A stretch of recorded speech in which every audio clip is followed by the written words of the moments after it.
Picture two people at a family gathering.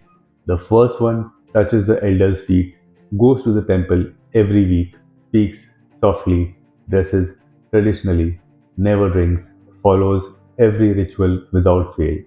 The second one drinks occasionally, doesn't visit temples, speaks their mind, lives differently from what the family expects.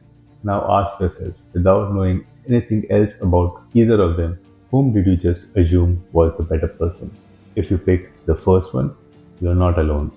And that assumption, that quiet, automatic, completely unexamined assumption, is exactly what this episode is about.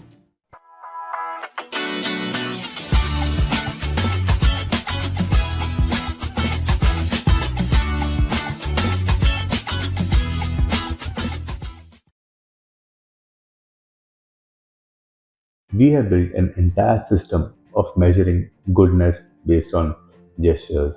Touch feet, respectful, visit temple, spiritual, don't drink, disciplined, follow traditions, cultured. These become the markers, the shortcuts we use to decide who deserves our respect, who is a good person, who is worth knowing. But here's the problem, none of these things actually tell you who someone is. They tell you what someone does, and those two things are not the same.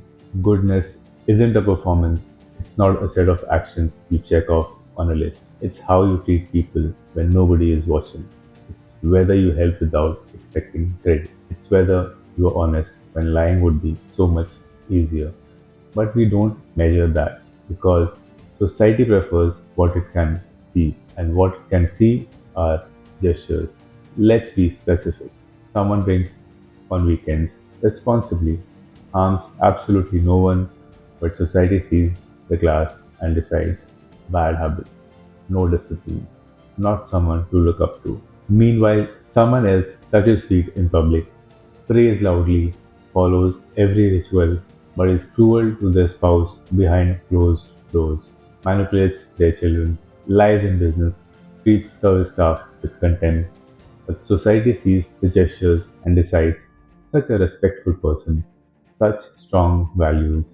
The irony is not subtle, and yet we don't question it because the performance is so much easier to evaluate than the character. The performance is visible, the character takes time, attention, and a willingness to look past the surface, and most of us don't bother. Here's where it gets deeper. These shortcuts don't just affect how we see others, they affect how people behave. Some people learn early, if I do the right gestures, I'll be seen well. So they perform, they touch feet, not out of respect, but out of habit. They avoid alcohol, not out of genuine choice, but out of fear of judgment. They follow the checklist, not because it reflects their values, but because it reflects yours. And slowly, the performance becomes their identity. They are not living their values, they are living society's checklist.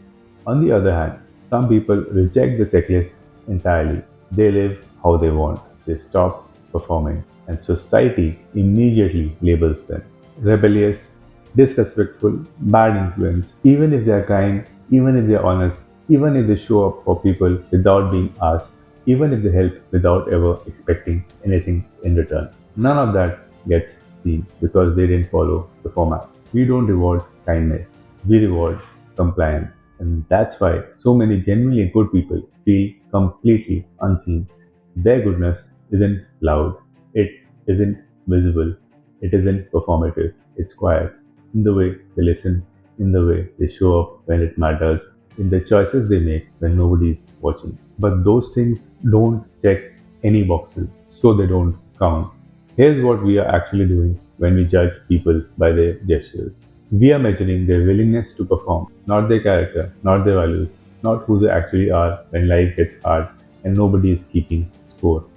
And in doing so, we miss the people who are actually worth knowing because they are too busy being decent to perform it. So the next time you meet someone who doesn't follow the script, who drinks, or doesn't pray, or doesn't do the expected gestures, before you write them off, ask yourself three questions. How do they treat people? Are they honest? Are they kind when it costs them something? Because That's where character actually lives, not in gestures, but in choices.